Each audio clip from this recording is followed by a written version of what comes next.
हाँ जी, कल अपना डिस्कशन इस चीज़ को लेकर हुआ था कि पार्ट्स ऑफ स्पीच हम कैसे पहचानें।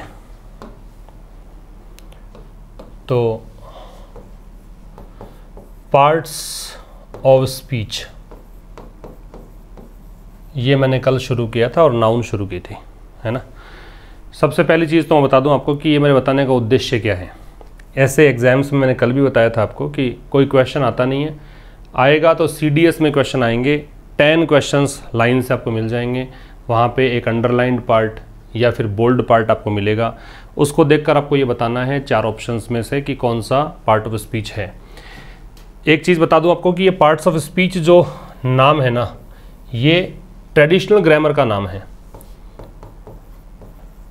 ट्रेडिशनल ग्रामर का नाम है। पारंपरिक ग्रामर में अगर आप देखोगे तो ही आपको ये नाम मिलेगा पार्ट्स ऑफ स्पीच, क्योंकि थोड़ा सा इससे मीनिंग अलग निकलता है, मिसलीडिंग है ये नाम।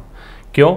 क्योंकि जहां हमने ये दिखा था कि पार्ट्स ऑफ स्पीच का मतलब स्पीच के हिस्से हैं। स्पीच का मतलब हमने सेंटेंस मान लिया था, भी स्पीच एक तो बोलने वाला होता है, बोलने के तो हिस्से आप कर नहीं सकते। स्पीच को अगर सेंटेंस मानोगे तो सेंटेंस के बेसिक, अगर आप कोई ग्रामर की बुक पढ़ते हो, जैसे मैं एक नाम लूँ, रेन एंड मार्टिन पढ़ लो, एक बुक का नाम रेन एंड मार्टिन, उसमें शुरुआत में सबसे पहला जो टॉपिक दे रखा है आपको, तो उसमें अगर स्पीच के पार्ट्स आप करें या सेंटेंस के पार्ट करें तो वहाँ पे आपको 2 पार्ट मिलेंगे। एक मिलेगा सब्जेक्ट और एक मिलेगा प्रेडिकेट। ये 2 पार्ट मिलेंगे। तो इसका मतलब तो कल जो मैंने बताया था कि पहले के टाइम पे या फिर ग्रामर की बुक्स में आमतौर पर कितने पार्ट्स ऑफ स्पीच होते हैं, 8। मैंने कहा था कि एक और जोड़ देंगे मॉडर्न ग्रामर के अनुसार 9th वन, जिसका नाम था डिटरमिनर। तो हमने तो किए थे 9 पार्ट्स, लेकिन यहाँ तो 2 ही पार्ट्स हैं। कई बार ऐसा भी हो सकता है कि जैसे एक एग्जांपल ले लेते हैं, मैंने एक सेंटेंस लिखा, अमित इज़ एन इंजीनियर। अगर मुझे पार्ट्स ऑफ स्पीच ही लिखना है तो क्या ज़रूरी है कि मैं शुरुआत उन्हीं से करूं जो हमने कल डिस्कस किए थे?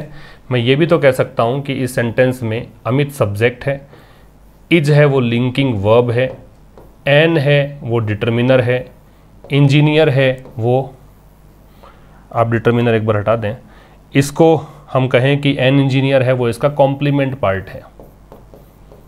तो फिर तो जो 9 नाम लिए थे मैंने, उनमें से कोई नाम नहीं आया, केवल वर्ब आ रहा है नाम यहाँ पे। तो इसका मतलब थोड़ा सा मिसलीडिंग है कि स्पीच के पार्ट्स करने हैं तो करने कैसे हैं। क्या ज़रूरी है कि नाउन, प्रोनाउन, वर्ब, एडजेक्टिव उन्हीं के तरीके से करें? हो सकता है कि नामकरण ऐसे हो जाए, सब्जेक्ट हो जाए, वर्ब हो जाए, ऑब्जेक्ट हो जाए, कॉम्प्लीमेंट हो जाए। तो इसलिए आजकल की ग्रामर में अगर आप मॉडर्न ग्रामर की बात करें तो इसका नाम जो है थोड़ा सा अलग कर दिया। क्या नाम कर दिया समझना, इसका नाम कर दिया है आजकल वर्ड कैटेगरीज। वर्ड कैटेगरीज, इसके अंतर्गत आप ये 9 पढ़ सकते हैं। और इसको भी थोड़ा सा आगे और डिफाइन कर दिया, वर्ड कैटेगरीज की जगह पे वर्ड क्लास। जब आप वर्ड क्लास पढ़ते हैं तो कभी मौका लगेगा बताऊंगा। वैसे चूंकि मैं आपको इंग्लिश पढ़ा रहा हूँ, किसके लिए, कुछ एग्जाम्स आप कवर करेंगे यहाँ पे। SSC मेरा फोकस रहेगा, बैंक, SSC इसी को आधार मान के करेंगे। इसमें बाकी सब आ जाएगा आपका, CDS आ जाएगा, NDA आ जाएगा। आप एयरफोर्स करेंगे तो वो आपका तैयार हो जाएगा, नेवी आपका तैयार हो जाएगा, क्लैट की तैयारी करते हैं तो आपका काम चल जाएगा, कैट की तैयारी करते हैं तो चल जाएगा। इन सब में जो भी ग्रामर के क्वेश्चंस पूछे जाते हैं वो सब इस सीरीज़ से आपके हो जाएंगे। लेकिन मेरा मुख्य फोकस ये 2 एग्जाम्स हैं, और चूंकि यहाँ पे इतना कोई गहराई से चीज़ें नहीं आती। अगर मैं टीचर ग्रेड की बात करता तो फिर उसके अंदर तो ग्रामर थोड़ी सी गहराई से आती है। वहाँ पे अगर बात करेंगे तो वर्ड क्लास को और आगे डिवाइड कर दूंगा, लेक्सिकल पार्ट इसका कर दूंगा, ग्रामेटिकल स्ट्रक्चरल पार्ट कर दूंगा, लेकिन उससे मतलब नहीं है। फिलहाल इतना समझें कि जो मैंने 9 बताए थे कल, वो एक्चुअल में वर्ड क्लास, वर्ड कैटेगरीज हैं। जो मैंने 9 बताए थे ये है अकॉर्डिंग टू मॉडर्न ग्रामर। ये मॉडर्न ग्रामर के हिसाब से है। आधुनिक जो व्याकरण हम पढ़ते हैं उसमें हम जो पढ़ते हैं वो वर्ड कैटेगरीज पढ़ते हैं। उसके आगे एक वर्ड क्लास ये इवॉल्वमेंट चल रहा है, इवोल्यूशन चल रहा है, ये धीरे धीरे विकास होता होता लैंग्वेज में इस तरीके से, क्योंकि ये थोड़ा सा मिसलीडिंग है। यहाँ पार्ट ऑफ स्पीच कैसे करने हैं पता नहीं, हमने पढ़े थे वर्ड कैटेगरी, किसी शब्द को देखकर पता लग जाए। मैंने आपको सफिक्स पढ़ाए थे, मैंने उसमें आपको ये बताया कि NESS लग गया तो नाउन है, ठीक है।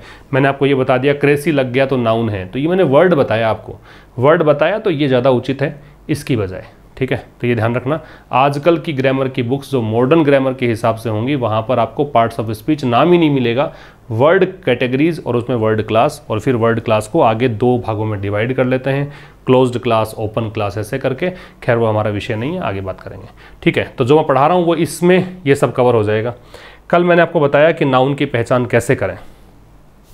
आज के सेशन की शुरुआत करें तो नाउन के फंक्शंस क्या हैं, नाउन के यूसेज क्या हैं, नाउन की स्थितियां कहाँ कहाँ पे हैं। तो नाउन के फंक्शंस या नाउन के यूसेज, नाउन किसी सेंटेंस में क्या काम कर सकता है, नाउन किसी सेंटेंस में कहाँ आ सकता है।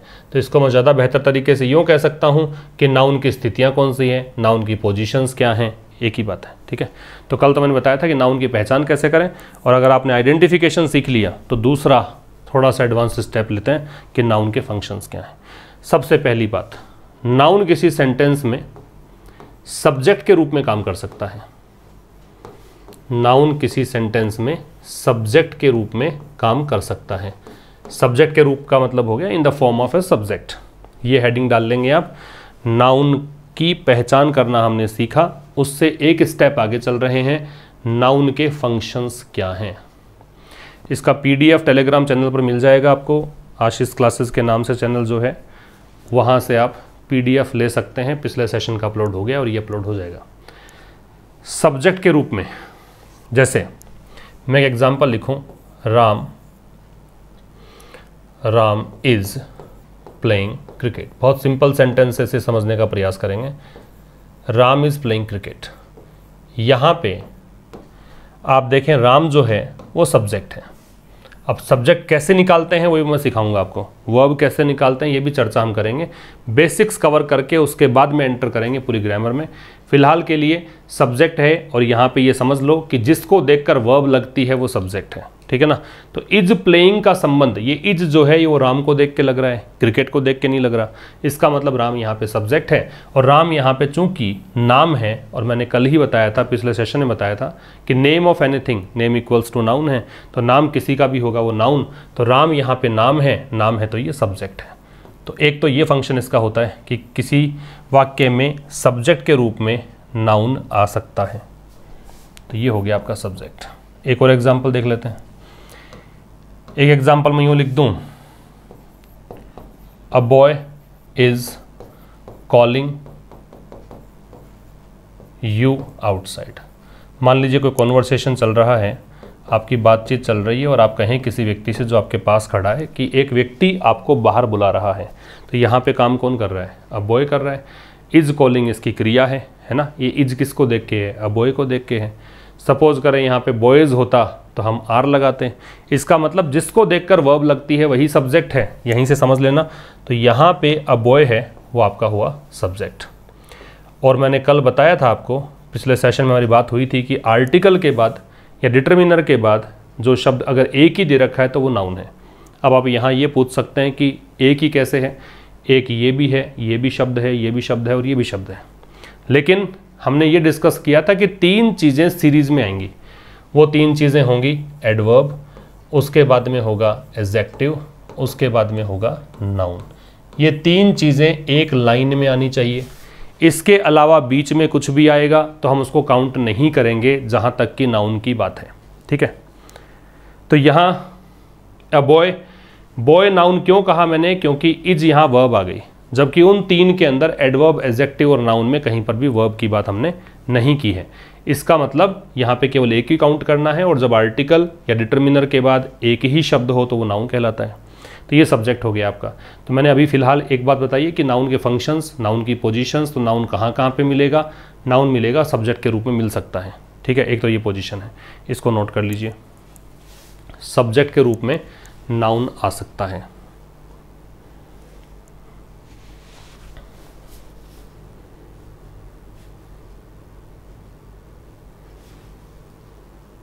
और यहीं से ही सब्जेक्ट कैसे पहचाने वो भी ध्यान रखें। मैं बहुत सटीक डेफिनेशन बता रहा हूँ। सब्जेक्ट और डूअर दो चीज़ें होती हैं, दोनों में बड़ा फ़र्क होता है। अगर हम ये समझते हैं कि काम जो करता है वही सब्जेक्ट है तो ये डेफिनेशन ही गलत हम पढ़ते हैं।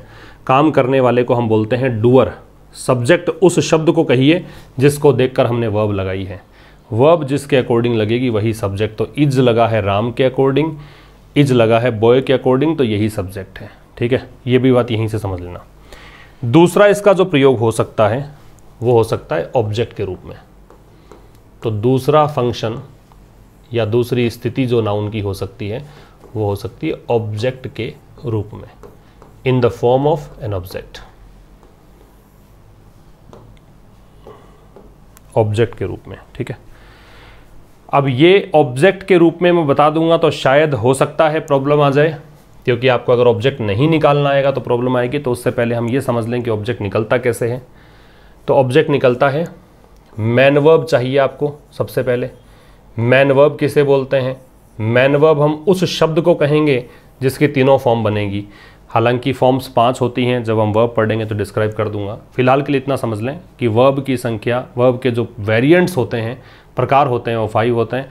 हम 3 की अगर बात करें, go went gone, first form, second form, third form, play played played, walk walked walked, उस हिसाब से मैन वर्ब वो है जिसकी तीनों फॉर्म्स बनती है, मतलब V1 V2 V3। फिलहाल इतना ही समझें। जब हम वर्ब पे आएंगे तो विस्तार चर्चा करेंगे 5 प्रकार कौन कौन से हैं। तो जिस शब्द के तीनों फॉर्म्स बनना संभव हो वो मैन वर्ब है।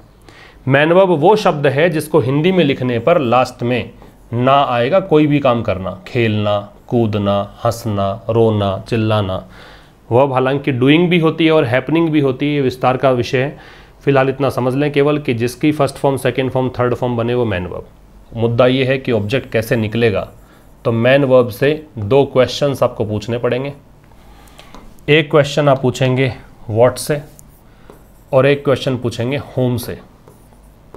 व्हाट का मतलब हो गया क्या और होम का मतलब हो गया किसे। और अगर आपका आंसर आ रहा है, चाहे व्हाट का आए चाहे होम का आए, वो आपका क्या हो जाएगा? ऑब्जेक्ट। बहुत सिंपल सी बात। क्या बताया मैंने? ऑब्जेक्ट निकालना सिखा रहा हूँ ताकि आप जब मैं एग्जाम्पल लिखूँ तो समझ में आ जाए कि ऑब्जेक्ट है। सब्जेक्ट निकालना बताया, सब्जेक्ट वो था जिसको देखकर हमने वर्ब लगाई थी। तो इज लग रहा था राम के अकॉर्डिंग, इज लग रहा है बॉय के अकॉर्डिंग, ये सब्जेक्ट। यहीं पर निकालते हैं ऑब्जेक्ट, फिर नए एग्जाम्पल्स और ले लेंगे। तो यहाँ पे मैन वर्ब की अगर बात करूँ तो मैन वर्ब है प्लेइंग, ये मैन वर्ब है। यहाँ पे ये मैन वर्ब है कॉलिंग। इससे अगर प्रश्न पूछेंगे तो पहले वाले में क्वेश्चन पुट किया जा सकता है व्हाट से। व्हाट इज राम प्लेइंग, अगर मैंने ये पूछा व्हाट इज राम प्लेइंग, आपका आंसर आएगा क्रिकेट। तो व्हाट का आंसर आ गया, इसका मतलब ये क्या कहलाएगा? ऑब्जेक्ट है। नीचे वाले में क्वेश्चन व्हाट से नहीं पूछ पाएंगे, आप पूछेंगे होम से। Home is a boy calling outside, तो किसे बुला रहा है लड़का? तो आपको बुला रहा है, तो होम का आंसर है। तो इसका मतलब ये भी ऑब्जेक्ट है। थोड़ा सा एक बात और समझ लेना यहीं पर, जब आप ये लिंक करते चलना, आगे काम आएंगी चीजें। जब आप व्हाट का आंसर निकालते हैं तो आपको मिलता है डायरेक्ट ऑब्जेक्ट। जब आप होम का आंसर निकालते हैं तो आपको मिलता है इनडायरेक्ट ऑब्जेक्ट। हो सकता है आज से पहले ये नाम देखकर आपको प्रॉब्लम हुई हो, लेकिन अभी से नोट करना शुरू करेंगे कि व्हाट अगर क्वेश्चन पूछा और आपका जो भी आंसर आया वो डायरेक्ट ऑब्जेक्ट है, और होम से अगर आपने प्रश्न पूछा और जो भी आपका आंसर मिलेगा वो इनडायरेक्ट ऑब्जेक्ट है। ठीक है, थोड़ा सा इसको आगे बढ़ाऊं तो व्हाट से जो पूछा डायरेक्ट ऑब्जेक्ट वो जनरली नॉन लिविंग होता है, मतलब निर्जीव आएगा, वस्तुएं आएंगी। जबकि जब आप प्रश्न पूछते हो होम से तो आपको लिविंग मिलेगा, वस्तु जो भी मिलेगी, मतलब जो भी ऑब्जेक्ट मिलेगा वो लिविंग ऑब्जेक्ट मिलेगा, सजीव मिलेगा। आप इन 2 एग्जाम्पल से इस बात को समझ पाओगे। तो जब आप वर्ब से 2 क्वेश्चन पुट करते हैं, एक व्हाट से और एक होम से, then what do we get? We get objects. Objects 2 categories होती हैं, एक डायरेक्ट ऑब्जेक्ट है, एक इनडायरेक्ट ऑब्जेक्ट है। डायरेक्ट ऑब्जेक्ट होगा वो नॉन लिविंग होगा, जो व्हाट का आंसर होगा।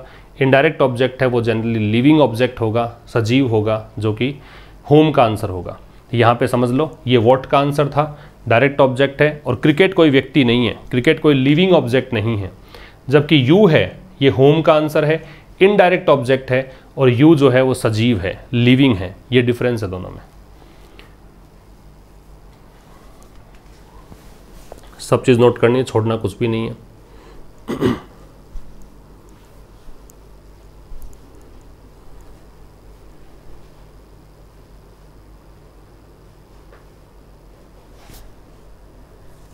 क्लियर है बात?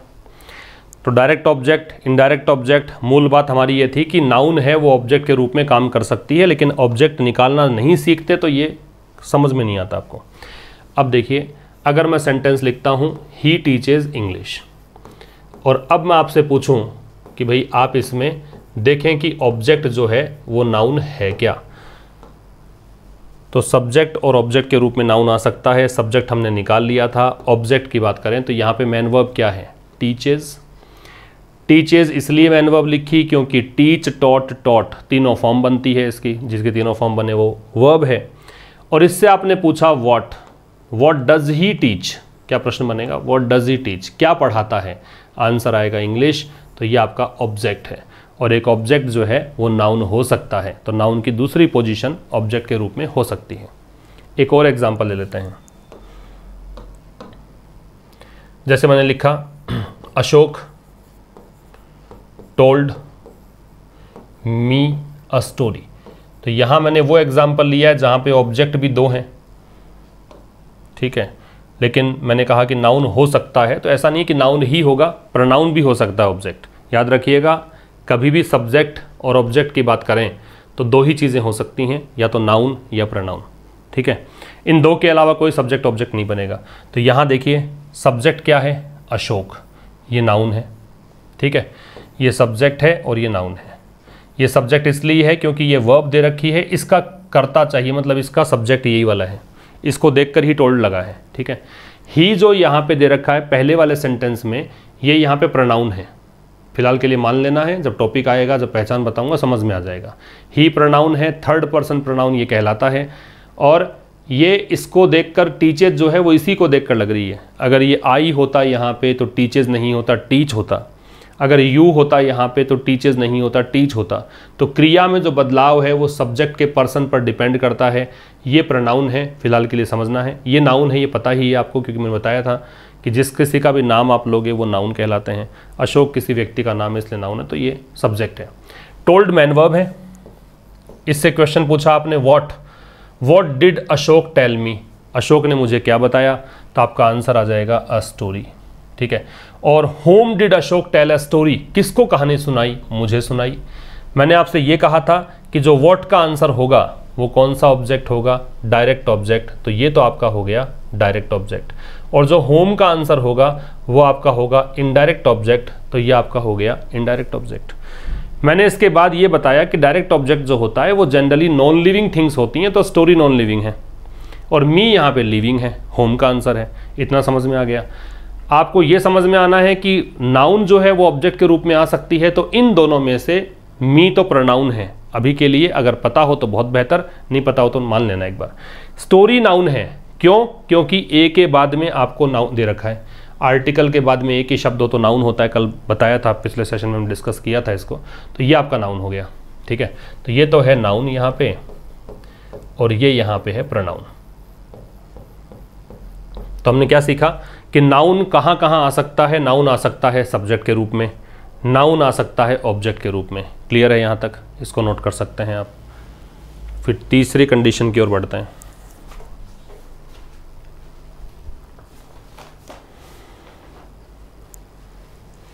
सीधा कोई क्वेश्चन नहीं आने वाला है ऐसा एग्जाम में कि आपके नाउन के फंक्शंस बताएं, नाउन की डेफिनेशन बताएं, नाउन की पहचान बताएं, लेकिन ये हेल्प बहुत करेंगी चीज़ें। आगे आगे बढ़ोगे समझ में आपको आएगा कैसे हेल्प करेंगे।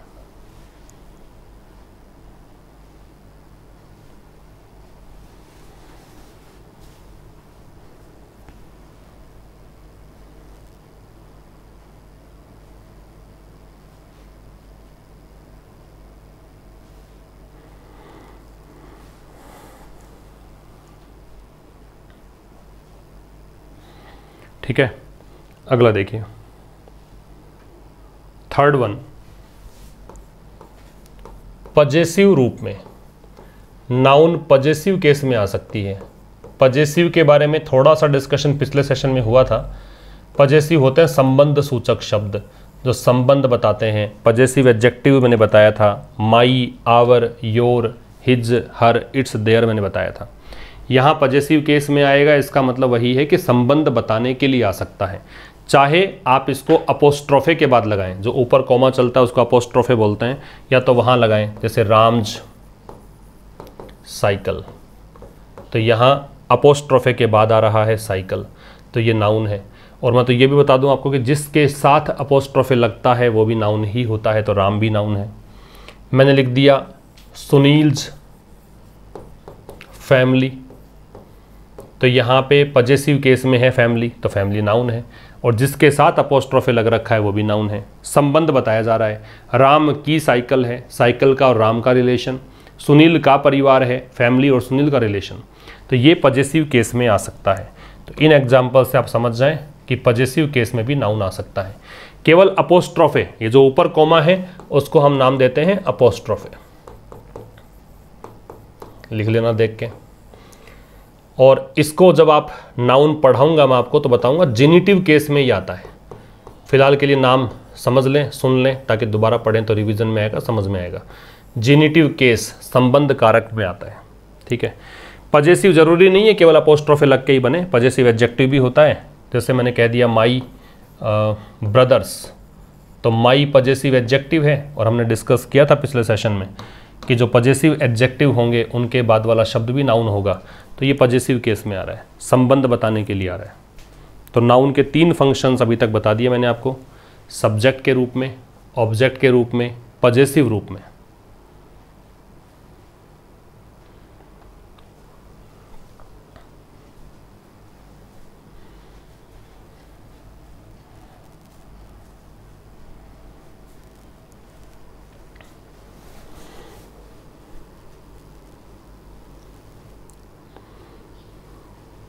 ठीक है, नाउन सब्जेक्ट हो सकता है, नाउन ऑब्जेक्ट हो सकता है, नाउन पजेसिव केस में जा सकता है। नंबर 4 देखते हैं, नाउन कॉम्प्लीमेंट के रूप में आ सकता है। कॉम्प्लीमेंट को हिंदी में हम कहते हैं पूरक, पूरा करता है वाक्य को, नाम से स्पष्ट है। पूरक की ये कॉम्प्लीमेंट की 2 स्पेलिंग होती है, कंफ्यूज नहीं होना है। एक स्पेलिंग होती है COMPLIMENT और एक स्पेलिंग होती है COMPLEMENT। ये नीचे वाला है, ये पूरक होता है जो हम डिस्कस कर रहे हैं, और ये कॉम्प्लीमेंट किसी की प्रशंसा को बोलते हैं। कई बार आपने किसी को कुछ बोला हो और अगले को समझ में नहीं आया हो कि आप प्रशंसा की बात कर रहे हो या टिप्पणी कर रहे हो, तो कहते हैं कॉम्प्लीमेंट है कि कमेंट है, वो कॉम्प्लीमेंट है। ये प्रशंसा करने के लिए कॉम्प्लीमेंट PLI आएगा, PLE लगाओगे तो पूरक है। और अभी हमारा डिस्कशन जो है कॉम्प्लीमेंट पूरक वाला है। किस किस को जोड़ेगा ये पूरक होता है, और इसके लिए एक लिंकिंग वर्ब चाहिए होती है। थोड़ा सा ब्रीफ इंट्रोडक्शन है, लिंकिंग वर्ब चाहिएगी आपको। अगर मैन वर्ब हुई सेंटेंस में तो कॉम्प्लीमेंट नहीं होगा। लिंकिंग वर्ब, नाम से स्पष्ट है, लिंक का मतलब होता है जोड़ना, कनेक्शन। जोड़ने वाली जो क्रिया है वो होगी तो ही ये कॉम्प्लीमेंट मिलेगा। तो आपको सब्जेक्ट मिलेगा इस साइड, लिंकिंग वर्ब मिलेगी, यहाँ पे आपको कॉम्प्लीमेंट मिलेगा। और अभी मैं ज़्यादा विस्तार ना करके इतना सा बताऊँ, एक जुगाड़ बताता हूँ। एक शब्द भी लिख लें आप, जुगाड़ को अंग्रेजी में कहा जाता है मेकशिफ्ट। मेकशिफ्ट का मतलब होता है जुगाड़, ये भी नोट कर लेना, ठीक है। तो सब्जेक्ट और कॉम्प्लीमेंट को जोड़ने के लिए आपको चाहिए लिंकिंग वर्ब, या फिर मैं यूँ कहूँ कि लिंकिंग वर्ब अगर है तो ही कॉम्प्लीमेंट होगा, अगर मैन वर्ब है तो कॉम्प्लीमेंट नहीं मिलेगा। ये बात आपको ध्यान रखनी पड़ेगी, ठीक है। अगर आपको लिंकिंग वर्ब दे रखी है तो ही कॉम्प्लीमेंट मिलेगा, अगर आपको मैन वर्ब दे रखी है तो कॉम्प्लीमेंट नहीं मिलेगा। कॉम्प्लीमेंट 3 तरह के हो सकते हैं। कॉम्प्लीमेंट होता है नाउन, कॉम्प्लीमेंट हो सकता है प्रोनाउन, और कॉम्प्लीमेंट हो सकता है एडजेक्टिव। ये 3 हैं वो कॉम्प्लीमेंट हो सकते हैं। नाउन कॉम्प्लीमेंट हो सकता है, प्रोनाउन कॉम्प्लीमेंट हो सकता है, और एडजेक्टिव कॉम्प्लीमेंट हो सकता है। और कोई भी चीज़ कॉम्प्लीमेंट नहीं हो सकती।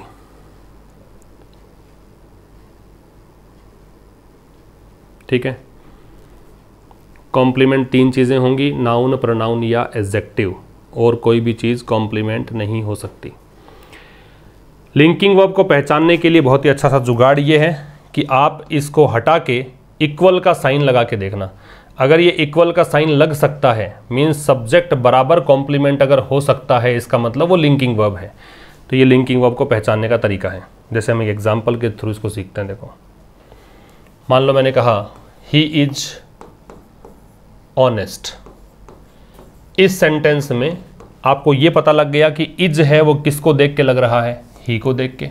इसका मतलब ही सब्जेक्ट है, ये आपकी वर्ब है, ये दिख ही रहा है आपको। अब ये कौन सी वर्ब है, तो मैं फिलहाल कह दूं कि लिंकिंग वर्ब है। और लिंकिंग वर्ब अगर है तो निश्चित रूप से फिर ये कॉम्प्लीमेंट है। लेकिन आपको ये पहचानना है कि लिंकिंग वर्ब है क्या और है तो क्यों है। तो लिंकिंग वर्ब है क्योंकि ही इक्वल्स टू ऑनेस्ट लिखा जा सकता है। ही बराबर ऑनेस्ट है। ऑनेस्ट कौन है, ही है। ही क्या है, ऑनेस्ट है। इन दोनों का ही संबंध बताना है। तो बराबर का साइन अगर लगाया जा सके किसी भी वर्ब को हटा के, तो उस वर्ब को हम लिंकिंग वर्ब कहते हैं। ठीक है, एक और एग्जांपल समझ लो। मैं यूं कह दूं ही लुक्स हैप्पी। ये एक सेंटेंस है, ही लुक्स हैप्पी। इस सेंटेंस में ही और हैप्पी, इन दो चीज़ों को लिंक करने के लिए लुक का प्रयोग है। यहाँ लुक का मतलब है दिखना, देखना नहीं है, दिखना है। देखना होता तो कुछ अलग कहानी होती। तो यहाँ पे ही बराबर हैप्पी लिखा जा सकता है इस चीज़ को, ही इक्वल्स टू हैप्पी। हैप्पी कौन है, ही है, तो बराबर हो गया। ठीक है, तो वह खुश दिख रहा है। तो लिंकिंग वर्ब को पहचानने का तरीका क्या हुआ कि लिंकिंग वर्ब वो शब्द होगा जिसको हटाकर इक्वल का साइन पुट कर सकते हैं। और लिंकिंग वर्ब अगर हुई तो इसके बाद वाला शब्द है वो कॉम्प्लीमेंट होगा। और कॉम्प्लीमेंट जैसा कि बताया 3 चीज़ें हो सकती हैं, या तो नाउन होगा, या प्रोनाउन होगा, या एडजेक्टिव। इन 3 के अलावा लिंकिंग वर्ब हो नहीं सकती।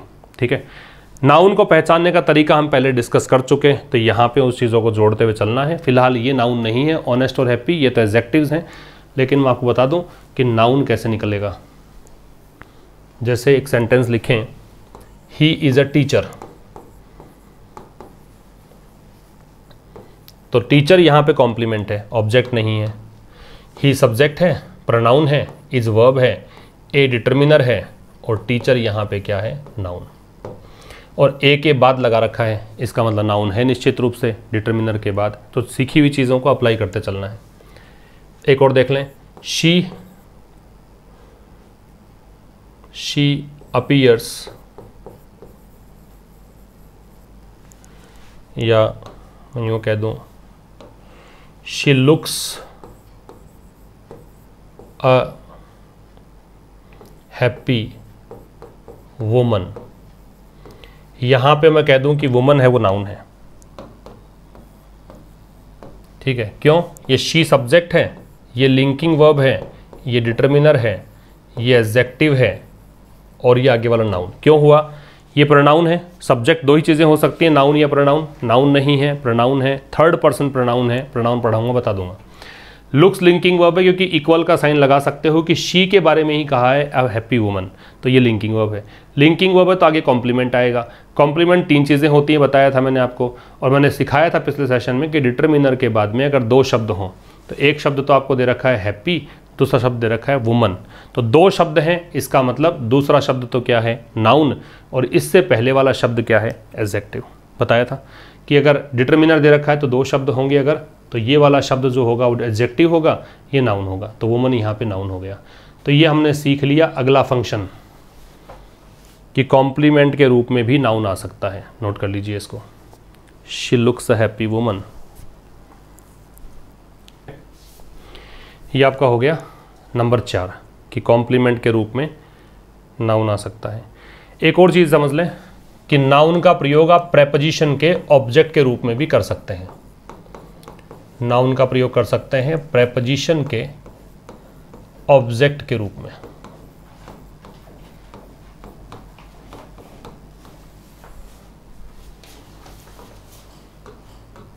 हेडिंग डाल लें पहले, प्रेपोजिशन के ऑब्जेक्ट के रूप में नाउन का प्रयोग किया जा सकता है।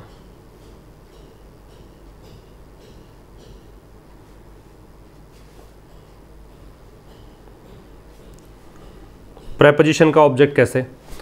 देखिए प्रेपोजिशन पढ़े होंगे आपने स्कूल्स में, इन, ऑन, अपॉन, ओवर, अबव, ये सब प्रेपोजिशन है। प्रेपोजिशन कभी अकेला नहीं आता है, अपने बाद में एक ऑब्जेक्ट लेगा। अभी बताया मैंने कि नाउन हो या प्रोनाउन हो, सॉरी, यदि चाहे सेंटेंस हो या प्रेपोजिशन हो, ऑब्जेक्ट जो भी होगा, सब्जेक्ट जो भी होगा, वो दो ही हो सकते हैं, या तो नाउन या प्रोनाउन। ठीक है, प्रेपोजिशन लगेगा एक ऑब्जेक्ट के साथ में। ऑब्जेक्ट के दो चीज़ें हो सकती हैं, नाउन या प्रोनाउन, तो यहाँ भी नाउन हो सकता है। जैसे एग्जाम्पल के लिए, he is afraid of ghosts. यहाँ जो ओ है, ये बताया था मैंने, इसको ओ पढ़ते हैं, ऑफ नहीं पढ़ते हैं। इसके बाद इसका ऑब्जेक्ट है, ये प्रेपोजिशन का ऑब्जेक्ट है। प्रेपोजिशन का ऑब्जेक्ट है तो नाउन या प्रोनाउन, और प्रोनाउन, नाउन हमने सीखा था जिसका प्लूरल बन सकता हो, जिसे काउंट कर सकते हो, वो सब नाउन होते हैं। तो गोस्ट का प्लूरल बना हुआ है, गोस्ट को आप काउंट कर सकते हो, इस कारण से ये क्या है, नाउन हो जाएगा। इसी तरह से लिखा रहे, he is interested, he is interested in music. तो यहाँ पे इन जो है वो क्या है, प्रेपोजिशन, और इसके बाद है इसका ऑब्जेक्ट म्यूज़िक। तो म्यूज़िक है वो यहाँ पे नाउन है। तो नाउन ऐसे 5 जगह पे मिलेगा आपको, सब्जेक्ट के रूप में, ऑब्जेक्ट के रूप में, कॉम्प्लीमेंट के रूप में, या फिर हमने देखा इसके अंदर पजेसिव केस के रूप में, और एक ये लास्ट वाला प्रेपोजिशन के ऑब्जेक्ट के रूप में। लिख लीजिए इसको। म्यूज़िक अनकाउंटेबल नाउन है, गोस्ट काउंटेबल नाउन है, और एक गोस्ट का सिनोनिम भी आप लिख लेंगे, स्पूक। स्पूक का मतलब भी भूत होता है, ये इसका सिनोनिम है।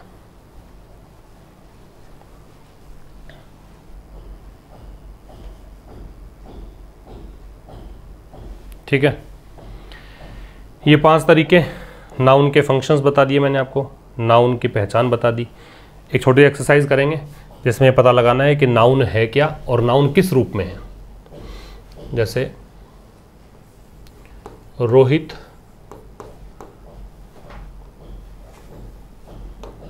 told me a secret.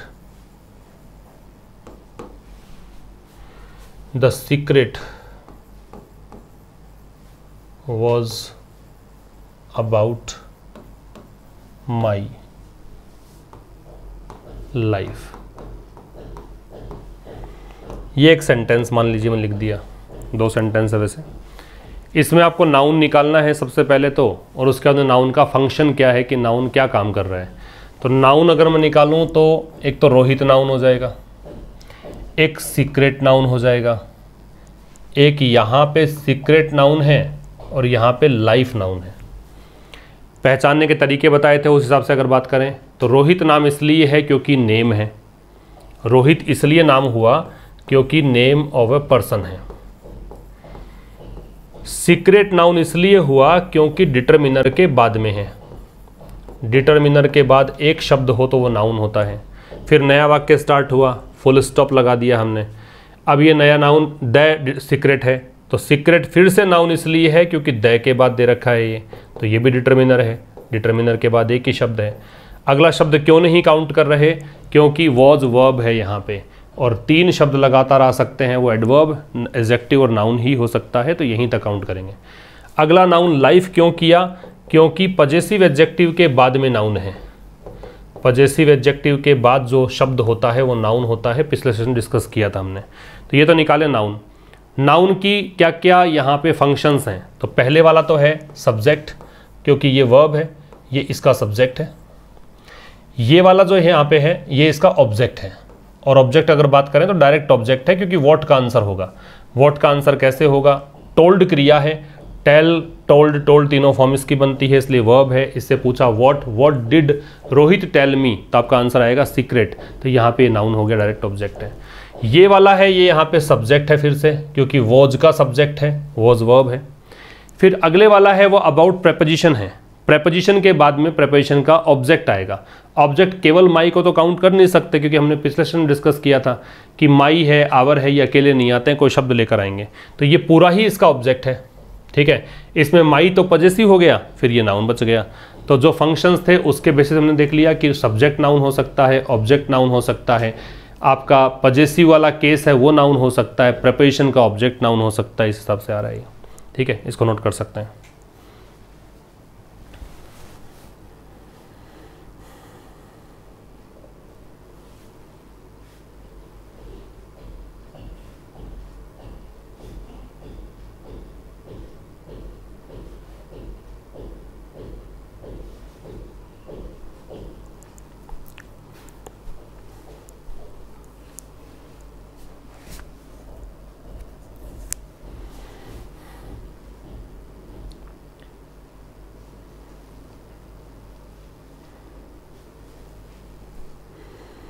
ठीक है, वैसे इसका PDF मिल जाएगा आपको। एक और सेंटेंस देख लेते हैं। जैसे मैंने लिख दिया, one of my friends is an engineer. इसमें सबसे पहला काम आपको करना है कि नाउन निकालना है। दूसरा काम करना है कि नाउन कौन से रूप में है, सब्जेक्ट है, ऑब्जेक्ट है, कॉम्प्लीमेंट है, प्रेपोजिशन है, प्रेपोजिशन का ऑब्जेक्ट है, ये निकालना है। तो देखो यहाँ वन, लेकिन वन जो है वो एक प्रोनाउन हो सकता है। ठीक है, वन जो है प्रोनाउन हो सकता है, यहाँ पे प्रोनाउन नहीं है, यहाँ पे तो इसको आप नाउन ही कहेंगे। बता दूंगा मैं कैसे। फ्रेंड्स है वो यहाँ पे नाउन है, इंजीनियर है वो यहाँ पे नाउन है। कैसे हुए नाउन? वन ये कह रहा है मेरे फ्रेंड्स में से कोई एक है, तो फ्रेंड्स में से एक भी फ्रेंड ही होगा, इसका मतलब वो नाउन है। फ्रेंड का प्लूरल बन सकता है, फ्रेंड को काउंट कर सकते हैं। यहाँ फ्रेंड्स नाउन क्यों है? क्योंकि पजेसिव एडजेक्टिव के बाद दे रखा है। पजेसिव एडजेक्टिव के ठीक बाद वाला शब्द नाउन होता है। ये नाउन इसलिए है क्योंकि डिटर्मिनर है, इसके बाद एक ही शब्द है, इसलिए नाउन है। ठीक है, अब आपको देखना है कि फंक्शन क्या क्या है। तो ये तो आपका सब्जेक्ट है, इसको देखकर इज लग रहा है, जिसको देखकर क्रिया लगेगी वो सब्जेक्ट होगा। तो नाउन का फंक्शन यहाँ पे तो कैसा है? सब्जेक्ट। यहाँ पे नाउन का फंक्शन क्या है? तो ये पजेसिव केस में है। ठीक है, या फिर यूँ कहें कि ये ओ प्रेपोजिशन है, प्रेपोजिशन का ऑब्जेक्ट है माई फ्रेंड्स। इसमें माई पजेसिव हो गया, ये वाला नाउन हो गया। ठीक है, इसके बाद में एन इंजीनियर में ये आपका कॉम्प्लीमेंट है, क्योंकि वन ऑफ माई फ्रेंड्स में से अगर मान लो मैं ऑफ माई फ्रेंड्स को हटा दूं तो वन इज एन इंजीनियर ऐसा सेंटेंस बनेगा। तो ये लिंकिंग वर्ब है। आप जब इसको हटा के बराबर का साइन लगाओगे तो इंजीनियर कौन है? वन ही है, इसका मतलब लिंकिंग वर्ब है। लिंकिंग वर्ब है, इसका मतलब आगे कॉम्प्लीमेंट आएगा, और कॉम्प्लीमेंट तीन हो सकते हैं, नाउन, प्रोनाउन या एडजेक्टिव। चूंकि यहाँ पे डिटर्मिनर के बाद दे रखा है इसलिए इसको नाउन कहा जाएगा। तो आज की क्लास में हमने क्या सीख लिया? नाउन के फंक्शन सीख लिए। ठीक है, अभी तक हमने नाउन की पहचान सीख ली, ये बहुत हेल्प करेगा। अब करना क्या है आपको इसके लिए? जब भी आप न्यूज़पेपर आर्टिकल पढ़ो, कोई भी नॉवेल पढ़ो, कोई भी मैगजीन पढ़ो, जब कभी भी कुछ भी आप टेक्स्ट पढ़ रहे हैं इंग्लिश का, तो कोशिश करना ये निकालने की 2-3 सेंटेंसेस में कि हाँ ये नाउन है और नाउन के फंक्शन जो मैंने बताए वही मैच कर रहे हैं क्या। ये आपकी एक्सरसाइज हो जाएगी। नेक्स्ट सेशन में अपन ले लेंगे प्रोनाउन की पहचान करना, फिर अपन एडजेक्टिव में लेंगे। बेसिक चल रहा है, बेसिक कवर करते करते अपन पहुँच जाएंगे एडवांस पे, जैसा कि एग्ज़ाम में आता है। ठीक है, तो आज के लिए तो इतना ही।